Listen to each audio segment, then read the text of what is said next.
What is up, guys? How's everybody doing? So, today, Warrior Talk.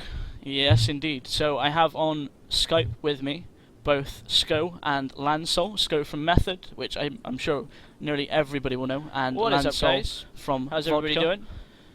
So, I'm briefly going to do a bit of an intro. And, of course, a lot of people will know this intro already, but some of you people who are new to the channel won't. So we're just going to thank a few people. We're going to thank Curse, MMO Champion, and Twitch, all for making all this possible, for allowing the stream, for providing some of the contacts even, to even get in contact with some of these guys. And then we're going to go and actually thank Landsoul. Landsoul, you raiding Vodka, don't you? So probably the best thing to promote is, you got personal Twitch? Do you stream it? Yes, it's Landsoul_vodka. That is my stream. I stream every raid that I'm in. Awesome. So that's where people can do to check you out, as well as your guild website. And have you got a YouTube at all or stuff like that? Yes, YouTube is Landsoul WoW. Cool. So there you go. You heard it here.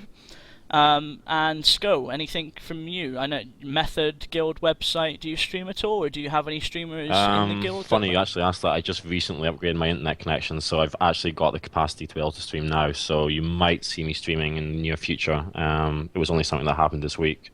So yeah, probably a few raids going forward. You might start seeing Sco appearing on the Twitch homepage. Yep. Not just WoW, maybe some League of Legends as well. You've got a LoL player in the house. Cool. So yeah.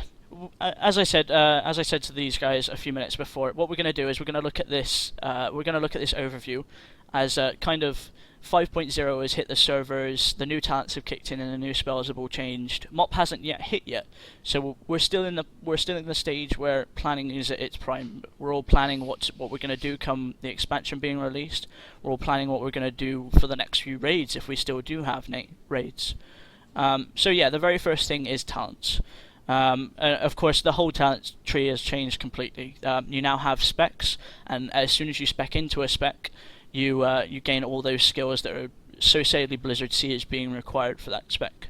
So, have any of you guys noticed any changes? Any big spell changes? Any big changes in removal of stuff from different trees, or is it all been kind of a thing that everything stayed the same and everything stayed what you require in a raid? So definitely not. There's a lot of things that changed. If you'd like to start, Scott, you can go ahead. Well, I mean, I don't really have much to say in this regard, to be honest, because I just briefly looked down the protection skill list, and there doesn't really seem to be anything vital that's missing, other than like we mentioned, maybe deep wounds. Cool. That's obviously something we use quite a lot in Cataclysm raiding for the extra DPS, but no, I mean, there doesn't seem to be anything vital missing, to be honest. Do you see that as almost a little threat loss or anything like that? Is that going to No, not really, not a threat loss, but a DPS loss. At least I find in raids, tanks these days are currently doing about 40 to 50% of a normal DPS. Right.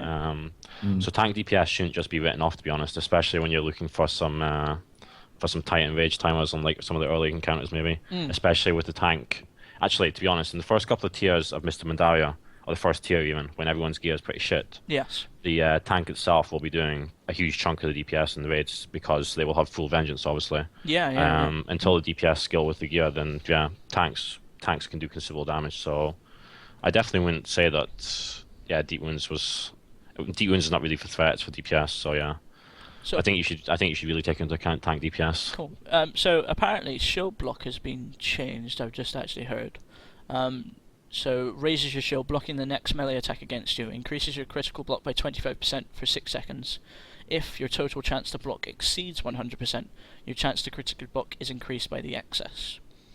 So it allows excess block. Is that I'm not sure about from live. Is that how much of a change is that from live or anything like that? Is that changed at all from live, Scott? I don't think so, at least. No, maybe like I'm gonna be like the biggest noob ever. No. It's something that you use so little, or have to pay attention to so little, that the changes probably wouldn't even affect you that much. That's good input. Well, I think it's more of an active skill, because I mean the rage required to use shield block will be increased significantly.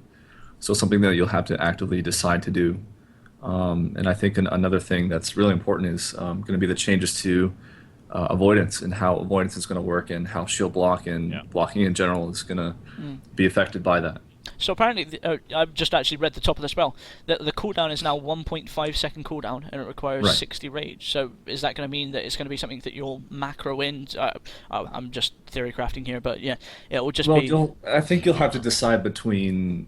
I don't mean to interrupt you, Scott, but you'll have to decide between. Okay, do I want to mitigate more damage, or do I want to actually do threat via like Right. Yeah, yeah. Devastate or Shield Slam or something?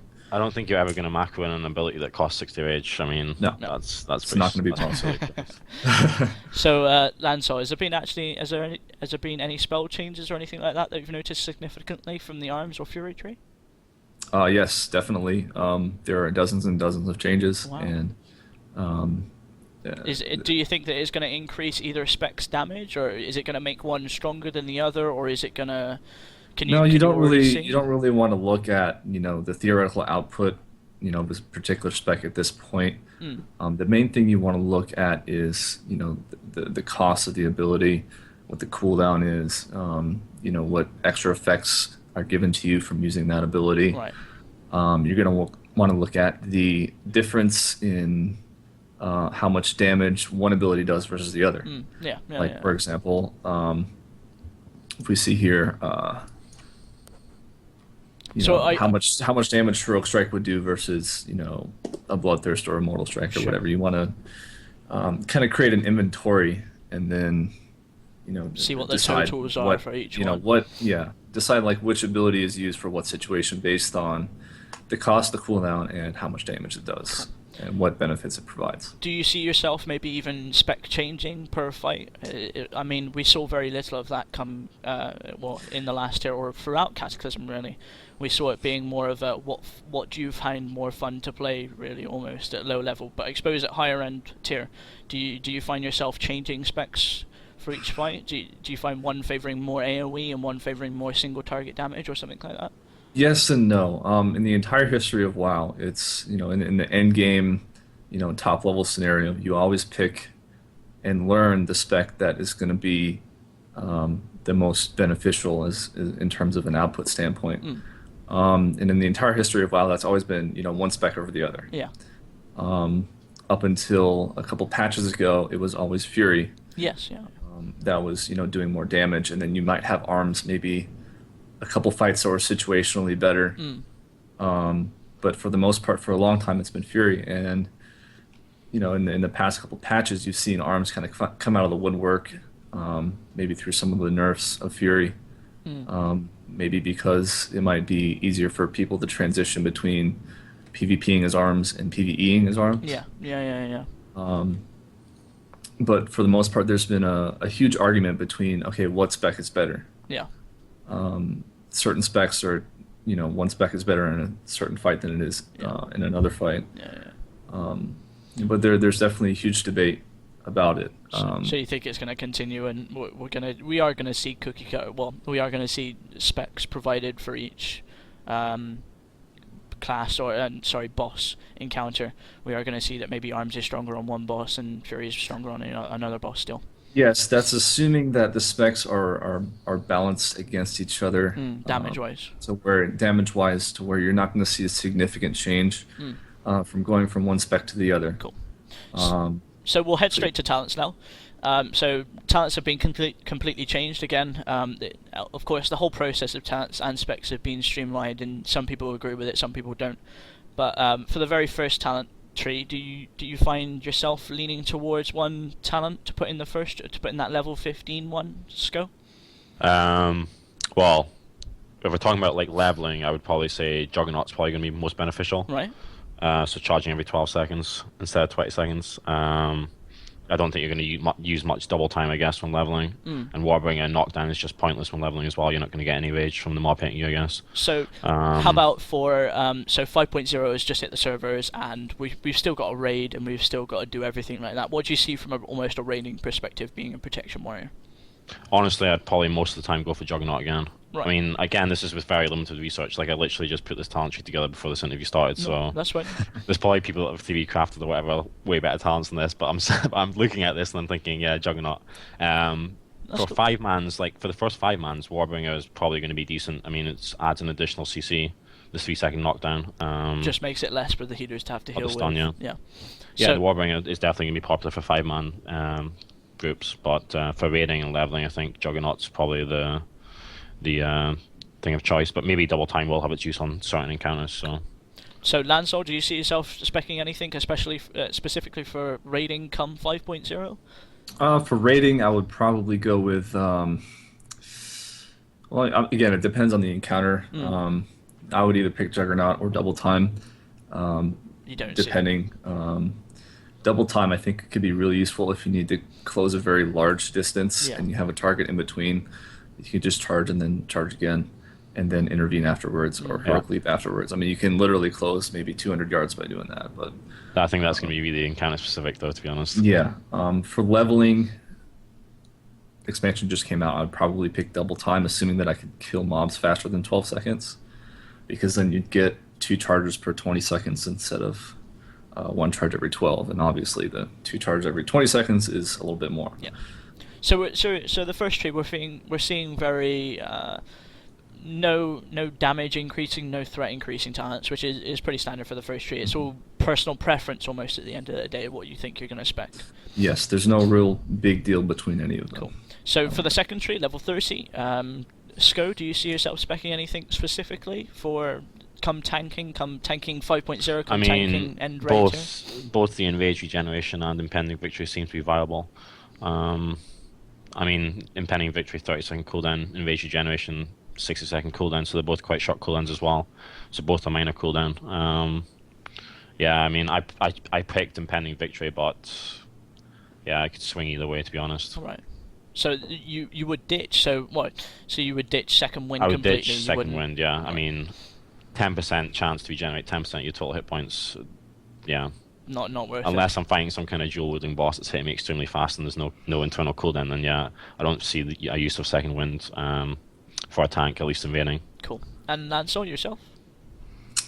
For raiding, I would pick impending victory because it's another attack that you can do. You know, if so and it's free, and that's the big thing, is that it's free and it doesn't cost anything. So you're saying it as specifically being a DPS increase. This is a talent that almost all DPS warriors are gonna have to take because it is gonna increase my damage. Oh, I wouldn't say that. I'm just saying that because it's something that you can reach for if you have nothing else that you're able to do. Right. Plus, it's a heal. I don't like using a global cooldown for something that doesn't do damage, like Enrage regeneration. Right. I think for DPS warriors, it's a pretty obvious choice, impending victory, actually, indeed. Yeah, but for like leveling though, you want something that's going to be automatic that you don't have to think about. All you're concerned with is going from, mob to mob or pack to pack and killing things. So second wind, brainless stuff. You want to pick second wind. Okay. So for the third tree, level 45, in all the different shouts, what do you find being more useful as a DPS warrior point of view, Landsoul? Come raiding at the, so we've reached level 90 or we're still at level 85. Either the raiding like maxes. What do you see yourself taking shout wise? Because they all seem very, very situational. This is a situational tier. It does not provide any damage increase whatsoever. It's going to depend on what shout is best for what fight. Specifically from the encounter. But from a leveling standpoint, I don't see disrupting shout being used very much because casters aren't really an issue. But piercing howl and staggering shout, those are both things that you can use to kind of round up mobs and AoE them down on your own and make sure that you can keep a distance at them. Cool. Yeah. So Sco, from a raiding point of view, what do you see yourself as a protection warrior taking? Again, I think I agree most with what Landsoul said there. I mean, this is just, it's completely encounter dependent. Actually, I'm actually curious now, do protection warriors still get pummel, or is that an all spec thing, right? Let's have a look very quickly. That's a very good question. It is. It's pummel cool. and spell reflector. Either of the shouts doesn't really matter. I guess just as a standard, probably piercing howl, but I don't know. It doesn't really matter. So you don't see disrupting shadow, the brand new all Mists of Pandaria talent being useful at all, really? It depends, because I haven't really looked at what other classes are getting in terms of talent. So maybe like for clearing trash inside raids, maybe it's more worth it than the other two shouts, like just to I would predict reduce most some people damage. But most people 50% plus just taking piercing hell because it's Yeah. familiar, and that you know what it's good for, and that Yeah. you know how to use it. Yeah, sure. So for the level 60, we see some really big talents being introduced here, and you having to make quite a harsh choice between, lots of different ones. But as a DPS warrior, do you see yourself taking something very specific? Landsoul, sorry. It would depend on how many targets are important to attack in a specific fight. You know, Right. how are they clumped? You know, what are the timings? Your Sarge, for example, prime fight for something like Bladestorm, where you have just a big, AOE fest, every once in a while. But when you have, clumps of mobs more frequently, that's when Shockwave would be more attractive because it's got a shorter cooldown, and you don't necessarily have to hit as many targets to make it effective. So you would even almost see yourself taking Shockwave as a DPS warrior, purely because it is a damaging move on a low cooldown that would give you that burst for maybe a bunch of ads that need to be killed very quickly. Yeah, like I said, it would depend on the frequency of the mobs and how many there are. Right. And if they are important to kill or not. And then if it's just like a single target fight, then Avatar is the obvious choice. Yeah, right. So for protection, do you see yourself, Sco? I think I would see myself using either Shockwave or Avatar, probably one in each of my dual specs. But going on what I was saying about tank DPS actually being significant in raids, at least the first tier raiding in Mists of Pandaria, where tanks actually do considerable damage in comparison to a DPS player, I would say Avatar is very strong either for opening on the fight or just for using with heroism Definitely. uptime. Right. So Avatar is most likely going to be my choice. Obviously very important for DPSers as well because they need a threat ceiling. So you're actually seeing Avatar still on the talent calculator, but Dragon Roar is actually being replaced by Avatar. So Dragon Roar. That's the thing. That's the strange thing because when I talked to Landsoul before we started this interview, he said to check out the talent calculator on the Blizzard site. Yeah. It seems to be different from the talent calculator on Warhead. So wait, maybe I should just tab in game and actually see what the talent calculator is. Is it Avatar? Is the Wowhead one the most updated? It might well be, or I don't. Yeah, I think it would be Wowhead. So instead of Avatar, we now have it's called Dragon Roar. Okay, it's a roar ferociously, let's just say causing. Let's say Shockwave then. Yeah, it's a roar you roar ferociously, causing 25k damage to all enemies within 10 yards, knocking them back and down for 5 seconds. So the whole tier is AoE basically. You're just picking which one. Yeah. So you would pick very specifically for a fight. You would pick, is there going to be ads here? Is there not going to be ads? Yeah, it would be very specific for each fight. Mm-hmm. Yeah, but I think I would just pick Shockwave mostly for the majority. Trash clearing as well. I mean Shockwave, yeah. Also because you're used to that talent, or just purely because you can see yourself using it more as protection warrior than the other two? Do you see it being more useful because it's a 20-second cooldown and you'll need that threat generation? The stun on your Shockwave is obviously extremely good for just AoE mobs on encounters or trash in general, like fast trash clearing to minimize damage on tanks and so on. First moves on, but Dragon Roar is saying that it knocks enemies back. I mean, unless there's some kind of glyph that's gonna remove that part of the ability, like no DPS wants the mobs to be knocked back. Obviously. Sure. So you're seeing it being more counterproductive. Again, there could be some encounters where that's actually beneficial, though, to knock back some ads or whatever. So who knows? Yep. Hard to say. Like Sons of Flame on Ragnaros, for example. Very good point, So back to reiterating on the DPS warrior side. With considering Dragon War, Dragon War is going to be mostly a PvP thing where you knock someone back and then they're stunned, and to get them off you or to knock them back and then charge them afterwards, or whatever. But you'll be mostly picking between Shockwave and Bladestorm depending on the frequency of the extra ads. Sure. So for the last one that we'll see before Mr. Pandaria actually hits the level 75, as a protection warrior Sco, do you see yourself leaning towards one rather than the other? Because you have to make two very big choices. Well, one very big choice. Leaning towards Vigilance is just the standard. Right. Okay. So you see that outweighing Safeguard? Yes. Because you see it being as more of a filler talent anyway, because it replaces Intervene. I think vigilance is just going to be the strongest in general. I mean, as the standard that is. I mean, I'm sure again, mass spell reflection, for example, will have its uses. Safeguard will have its uses, but I think the standard will probably be vigilance. Yeah, Cool. just put it on the off tank, and that's it. I mean, Free taunt. What more could you want? free taunt, 30% damage reduction. Yeah. Yeah. So as a warrior, as a DPS warrior kind of point of view, Landsoul, do you see yourself? I mean, they're all pretty. Yeah, they seem to all be leaning towards a protection kind of thing. Do you see yourself as? Not really. Well, yeah. I mean, they're leaning towards protection, but I would think the standard would be vigilance because you could use the enrage that it provides as a tool to do more damage as long as you're careful with the damage that you're taking. Right, sure. Because part of that damage is going to be transferred to you, and it can very well kill you. So you have to make sure you have to back it up with a self heal or, a hand of sacrifice if that's still going to be in the game, or, a pain suppression or whatever. Just get a buddy to help you out to reduce the damage.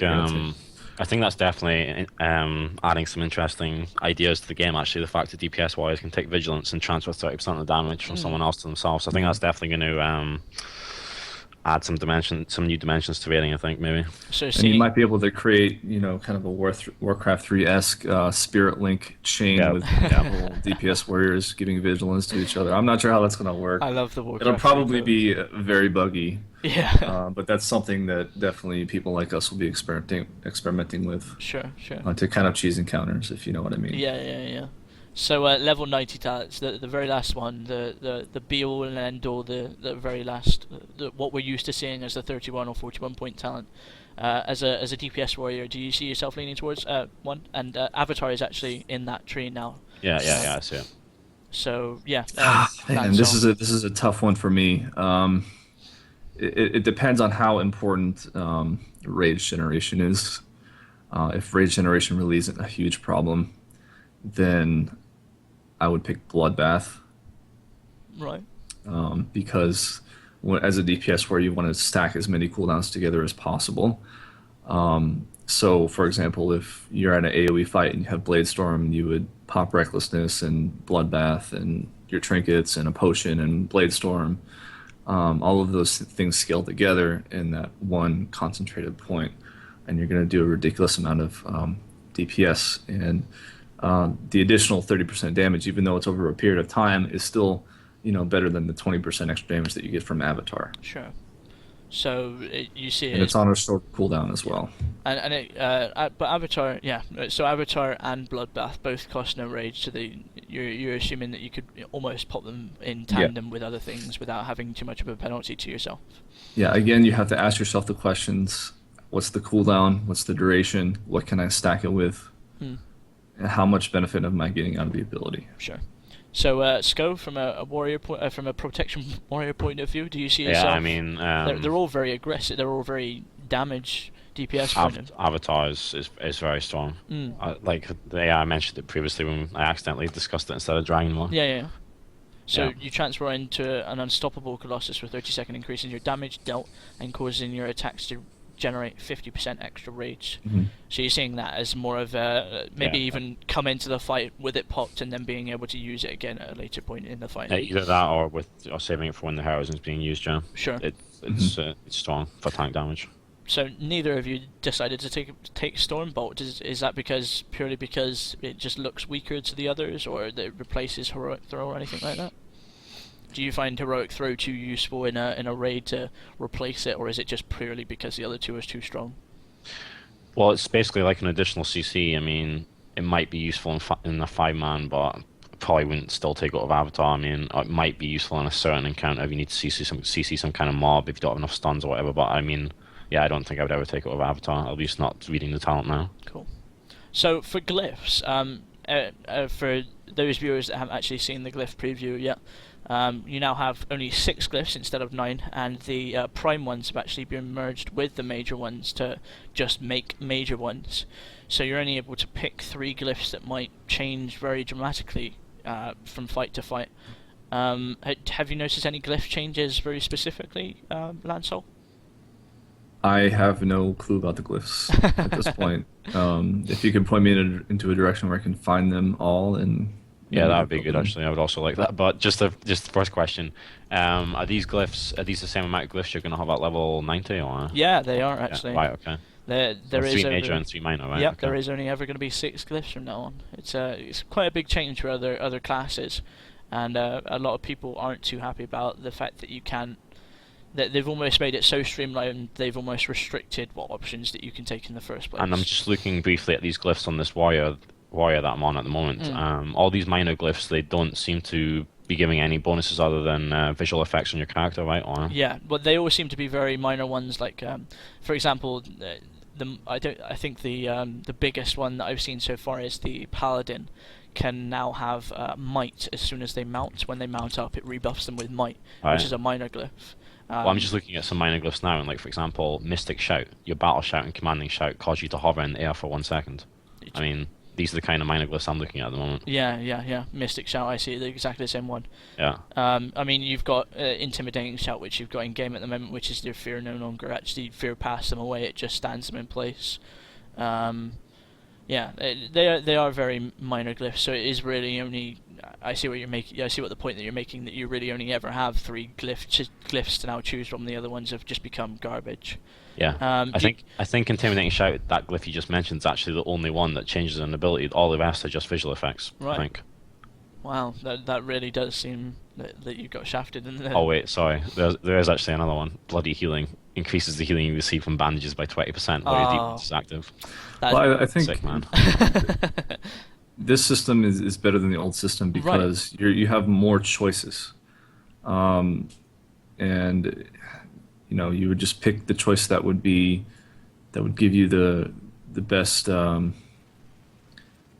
freedom or whatever for the specific environment that you're in. Right. So encounter specific, you would see encounter specific glyphs. Do you agree with the fact that they've streamlined glyphs this much? Do you or what made it so much more easier to come up with encounter-specific builds almost? I think too many choices is a bad thing, because you're going to be in a situation where you're constantly changing glyphs, and it's going to turn into an annoyance. Right. Yeah. Yourself, Sco, do you see it as exactly the same thing? I agree with what Landsoul just said there. Yeah. I mean, in the actual game currently, I rarely find myself changing glyphs when playing protection. I mean, yeah, okay, 1 or 2 every here and there, but yeah, I guess now that you're limited to only 3 major glyphs, and there's quite a lot of major glyphs, there is the potential of changing these more often depending on the fight. Mm-hmm. Do you see it as being so you almost have to take a break between encounters for everybody to sort out their glyphs and their talents and everything like that? Can you see that being affecting your raids, the time that you spend while raiding in between after progress has all been cleared, or even building on progress, clearing the bosses that you've already killed? Honestly, I wouldn't go as far as saying that. I don't think it's really going to slow the raiding down, but I think it's just another thing that players need to consider before taking on the new fight. Sure. So that's all the talents and all the specs and all the glyphs. We didn't go into glyphs in a lot of detail because, as Sco and Landsoul both have said, the glyphs are they're all going to be very encounter specific, and it's almost like you're going to have to make up your own mind for your play style, for your job in that encounter. You're going to have different glyphs depending on what you're doing. So after that, we'll go into it. We'll touch on a bit of the planning and the stuff that you guys are planning to do come mop hitting. So 5.0 is hit. The downtimes happened in between the actual pre-expansion events and stuff like that, and mops hit. How do you guys plan on leveling? So Landsoul, do you see yourself questing? Do you see yourself grinding? Do you see yourself dungeoning? Or have you got anything planned yet, or is it all still a bit too far away? Well, I think the majority consensus is going to be you're going to want to figure out what's going to give you the most experience per hour, per se, whether that's going in the dungeon for the first 2 levels and then questing, or just going straight into questing or doing all dungeons. And you have to also take into account what kind of class/spec are you? Like, are you a protection warrior? Can you do questing fast, or is dungeoning faster for you? It all depends. Right. And Sco, do you see yourself? Have you already got a dungeon group planned or something like that? I haven't even started thinking about it, to be honest. No, that's completely fair enough. So you all don't have that many plans for it, and you're all just going to see as how it comes at the time. Do you see maybe one spec having to go into dungeons or anything like that? Like if you purely only have protection and purely only are used to playing protection, do you see yourself being able to still do quests in your current gear level with some of the changes that have happened? Yeah, I mean, I think they fixed that when they added Vengeance into the game, that you could actually start questing and leveling solo as prot. But I mean, I'm not sure what spec I'm going to level as. I might just level as Fury or Arms or whatever, right? Or I might just level the protection. I mean, it's just up in the air. I just don't know at the moment. Cool. I haven't really thought about it, or I looked into it. So Landsoul, do you have a spec that you might be aiming for to play come MOP, come leveling? Before the actual game comes out, what'll happen is I'll test. Obviously each spec ad nauseum, and I'll go through the leveling process probably at least twice to get a sense of the zones and where to go and how to do the quests before the actual game comes out. Sure. So that there's no confusion on, okay, where is Jimmy that you have to turn in the 7 Tonka hides to or whatever. Sure. And for the most part, I'd pick the spec with the most mobility and the most short time window damage, right? Like no ramp up time, so that no 3 minute, 5 minute cooldowns. So that when you are questioning, you can just go from literally leap from one spot to the other and just kill everything as fast as possible. And so you're both going to make up your mind on the actual beta before the expansion hits. You're going to level it out a good few times, see what's better, see whether dungeon grinding, see whether there was that archaeology herbing rumor that was heard for Kata, where archaeology was giving a lot of experience and a lot of people planned it around that. Yeah. So you're going to plan it out on the beta on as many times as you can. Any top level players should plan all this stuff beforehand before the game comes out. Know exactly what you're doing to get a step ahead. There'll be quite a lot of discussion about it on like internal guild forums and stuff as to what the best method for leveling and so on is. So there'll be plenty of people within, I guess, both guilds that are testing the stuff out and posting the results. So yeah, I mean, it's obviously known before the release of the actual game as to what the plan is. Yeah. So a lot of people have seen a lot of big named raiders, big name PvPers actually make gear lists in the past for what they consider are going to be the best that you could be in before the raids actually hit or before you start PvPing. Do you both plan on making gear lists come pre-mop for gear that you might make publicly available, the gear list, so that everybody else can see what gear you're aiming for before raids, or will you just level up and get into raids as soon as possible? Yeah, I think it's just a case of you take what you can get kind of thing. Right. You're basically doing 5-mans as much as possible before you get into the raiding environment, and then you're basically just depending on what drops. I mean, apart from trying to put together groups where everyone's benefiting from the item drops, so obviously you're not just raiding with like 5 warriors in the same group kind of thing. So you do have like a cloth, a leather, and a warrior, and a plate user or whatever. I mean, but yeah, it's basically take what you can get. I 100% agree. So you're not specifically going to go after gear. You're not going to go after a set gear list before. You're wanting to run the instances that are going to give you the best chance of getting the best upgrades. So, I mean, you don't just run one instance for the one single upgrade that you're wanting to get. I mean, if you have another instance, can offer you 2 potential upgrades, for example. Right. Cool. I mean, by the time the gear lists even actually have any benefit, it doesn't matter. So. Another thing that I was going to briefly touch on, which intertwines with a little giveaway that I'm going to do. Do you guys have any add-ons that you're currently using that you find crucial that you're going to suggest to people to make sure they're updated, or add-ons that you are going to update yourself that you really just find so useful for raiding and be lost without? Tell me when. Tell me when, really? Yeah. Definitely. So a lot of people that don't know about that, it's just purely an ability where it's purely an add-on, that you can set up different timers in just for spell abilities and stuff like that. So you would go after that one straight away. You would update it. You would make sure it's fine, ready for raids, come mop raiding and stuff like that. Yeah, Tell Me When definitely has to be one of my favorite add-ons for sure. It just tells you so much about what's going on. Sure. So you can track absolutely anything, both debuffs, buffs, whatever. Yeah. Landsoul, is there any specific add-on that you find yourself updating or anything like that? Same thing that Sco mentioned. Anything that's going to track buffs or debuffs for you, like power auras or Elcano's buff bars or Tell Me When. Sure. Anything that can give you that information better than the default UI can do. And you'd look to update those as soon as possible with like the latest mop release, or keep them updated. Yes. So this, as I said, this ties in with the little giveaway that I do with all the stream viewers. I'm actually going to give away 2 Cursed Premium keys that last for a lifetime. So for those who aren't aware, probably one of the easiest ways to update all your add-ons, I'm pretty sure almost everybody does this because they're too lazy to go after the add-ons themselves, is that they load up Cursed Client and just click update on every add-on. But the pain is, without Cursed Premium, you have to click on every 2 add-ons that you want to update and update each one, and it takes a little bit of a pain. With the Cursed Premium thing, it just allows every add-on to be updated just like that, which I find personally useful, especially come new patches on WoW, and especially come a new expansion. I can just load up the client and before loading up the game, and just update all my add-ons as soon as the patches hit. I'm just gonna copy the list from chat. So if you want to be within a chat, if you want to be in for a chance of winning this Cursed Premium key, make sure you signed into Twitch in the next few seconds, and I'll copy and paste everybody in there, and you get a chance of winning. So for while I'm waiting for people to log in, for pre-expansion again as well, do you find you both of yourself going to be going after the 25 daily quests just as normal, just like that, and making sure that you can level up the fastest possible, even if you are going after dungeons or something like that? Do you both plan on getting 25 dailies completed, ready to hand in come the expansion release? Yes. Yeah. As almost a requirement. It's no questions answered. It's a requirement, just to give you that head start. Mm-hmm. Yeah. Cool. It's not going to make a significant difference, but it is maybe a tenth of a level or whatever. Sure. Makes a significant difference to your tempo and motivation for continuing towards Yes. level 90. Yes. That little bit that makes that leveling just a little bit easier. Give me 2 seconds to copy everybody from chat.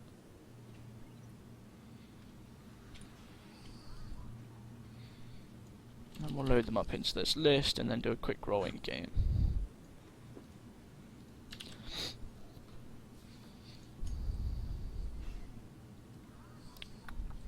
Cool. Alright, didn't want to do that, wanted to find out how many numbers there were first.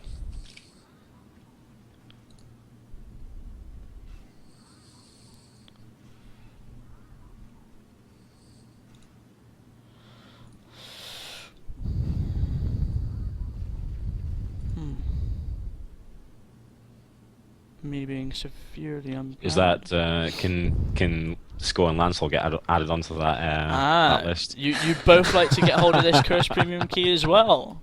You see, guys, even these pro PvEers still would like to get in on your giveaway that you've got. Well, I actually can't use something like Cursed Premium because some of my add-ons I go in and modify the Lua myself. So. Right. So you plan to even update some of your add-ons yourself without relying on other people to update them. No. I don't mean that in a kind of. I would take the. You're updated that add-on dedicated and to the game. And yes, I tweak some of the add-ons myself. So. Yeah. Cool. Let's do a quick roll then in game twice. Nope. It's the wrong number. Cool. So the first winner of the very first Cursed Premium key is number 54, which is BB Jones. BB Jones, if you could give me a Twitch PM, I'll get a Cursed Premium key added to your account straight away. And number 424, which is I'm actually doing this in Google Docs. I don't know how many of you actually use this as well. This is another thing that I was actually going to touch on. I'm finding Google Docs to the end no use. I see no end to the amount of uses that it could bring. The ability to share like office documents online. Do you plan on using that for any of the? As a bit of a side question. Yeah, we use that a lot in our guild actually. To be honest, Google Docs. And Landsoul, does your guild use them at all? I know Blood Legion. I know a lot of other top Blood guilds. Legion. Oh, everyone's seen that. Oh, okay. Doc, Yeah, we do have our internal charts and things like that, but whether or not they're in Google Docs is not Yeah, not really a question. not really important. Yeah. So you both find that even for lower guilds, using an online document kind of thing to even track leveling, track professions, track what people gear need or item level or anything like that is of no end of use. Yeah, Google Docs is just because it's so easy to share it. Basically, Yeah. I mean, it's so good. So the last winner of the Cursed Premium key is actually not Bowen. So not Bowen. If you could PM me your Twitch username, that'd be awesome. And that's pretty much the end of the interview. It was literally just covering what you're going to plan to do to mop, what you're going to plan to pre-mop rather, and yeah. So we're going to take a few questions just for the last 10 minutes from any viewers in stream. It could be anything to Landsoul, what race you prefer playing, or anything. Landsoul, do you have a dog? So as we're waiting for those questions to come in, yeah, we'll just wait.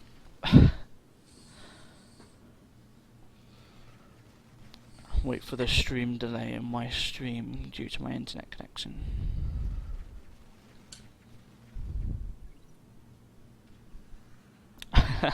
So, do you both plan on doing Rainfinder as a guild? Probably as much as possible. I can imagine you're both planning to bash out Raidfinder during the first week. Is that a priority for both yourselves? Yes, it always is. Whatever you can do to, fill in any gaps in your guild's gear, and if it's beneficial to spend that time in Raidfinder, then you should be doing it. Sure. Yeah. Yeah, I agree with what Landsoul just said there. There's no other real answer to give there, yeah. Cool. Landsoul, do you find the Pandaren racial is it going to be stronger than all the other racials? Are you going to have to find yourself specking, or rather being Pandaren? Just purely in terms because of the food buff? Yeah. This is a good question. I'm personally wondering this myself from a rogue point of view. It depends on how much strength you get out of it, and compared to it's just one of those things that have to math out when the game comes out. I'm not sure. If it was stronger, do you see yourself being it? No questions asked, just because it is a goodness. Putting you on the spot here. Do you want to be a panda?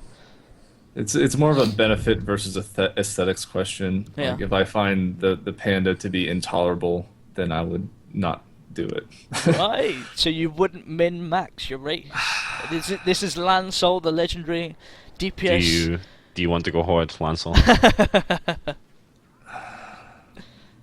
It's so insignificant that it doesn't matter in the scope of things. Right. Sure. And Sco as a prot warrior, you don't really see the use in it compared to the.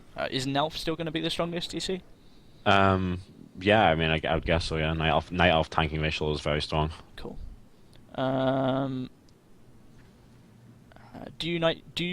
Which talent system do you prefer? Do you prefer the old talent system where you had very cookie cutter builds and glyphs were really your choice about what you did almost per fight? It wasn't really, maybe you changed the odd talent and stuff like that, or do you prefer this new one where it's almost all changing every fight that you're coming across? Sco. Yeah, I think the new talent system is an improvement on the old one. Really? You prefer it over the old one? You prefer it over the cookie cutter builds where everybody... This is that's my answer I'm giving you after looking at the new talent system for about 10 minutes. That's perfectly fine. Landsoul, yourself, what do you base... I would say I prefer the new system, but it needs more choices and maybe another tier or two. Right, okay. So you see there as being almost not enough choices, not enough... Not enough choices, that's correct. Landsoul, do you think single-minded Fury will be as good as Fury? So I take it that he means, the one-handers over the two-handers. There's no way to tell at this point. Cool, as I expected. Landsoul, do you consider Fury being competitive with arms? I'm sure he's going to give almost the same response.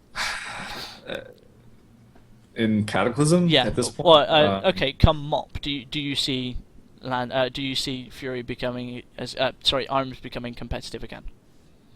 Oh, sorry, Fury becoming competitive with arms. I wrote it completely wrong. I would say yes, from my looking at it initially. Okay. With the debate around 10 versus 25-man raids, do you still all planning on sticking to 25-man raids come mop? I'm sure you're both going to answer this, but Sco? Do you plan on staying to 25-man raids? Not breaking down into 310s or anything like that? 25-man, yeah. Cool. All the way? Yeah, 25 is where it's at. It's why most of us still play the game. Cool. It's because it's more fun and exciting than 10-man. Yeah. So, I think that's almost all the questions that people have. The really big question about 1 million on the stream. Yeah, I did pick a few, but I mean, I could pick a few others, I suppose. Do a few more. Let's see what we got. some of these questions I'm just not gonna ask. Still ask you my okay. favorite. Sco, what is your favorite Korean girl group? Yeah, I knew you were gonna ask that, but actually, Or Landsoul, do you actually have a dog? No. I was gonna. So I can't actually see any other. Where's Sco's accent from? You're Scottish. Correct me if I'm wrong. Yeah, that's right. Yeah. Yeah, cool. Can you tell from my accent or not? I can, and I already know. Well, I'm shocked that somebody else doesn't know all about you. I've followed you since I knew you were first starting tanking from Method, so I'm shocked that someone isn't. I can remember quite recently the rage video that got uploaded to one of your YouTube channels about a certain druid, which was quite funny to watch. So yeah, that's about all the time we got. That's about all the questions we got time for anyway. So as kind of the outro, we're just going to give a huge shout out again to Curse, MMO Champion, and Twitch for making this all possible. And make sure you go check out Landsoul and Sco on as many different media platforms as possible. I'm sure you'll see them all streaming MOP as soon as it hits. Their raid point of view, how they're hitting raids is hard, and yeah, as a guild. And thank you very much for both coming and talking with me. I know you've had very little time to plan, both of you, and I know you're seeing this as you're hoping almost, or you already know that stuff is going to change from this to live, which is good, which is understandable. Which means you can release your own videos, come MOP and stuff like that about explaining. Which is another reason why you guys should check out and follow all these Sco and Landsoul. So. Yeah, thanks for watching, guys, and I'm going to go to a quick commercial break because we've been streaming and talking for about an hour, and yeah, thank you guys. Yeah, thanks for tuning in. Thanks for inviting me to the interview, despite me not having barely any viewer experience, but yeah, all good. That's good. Right.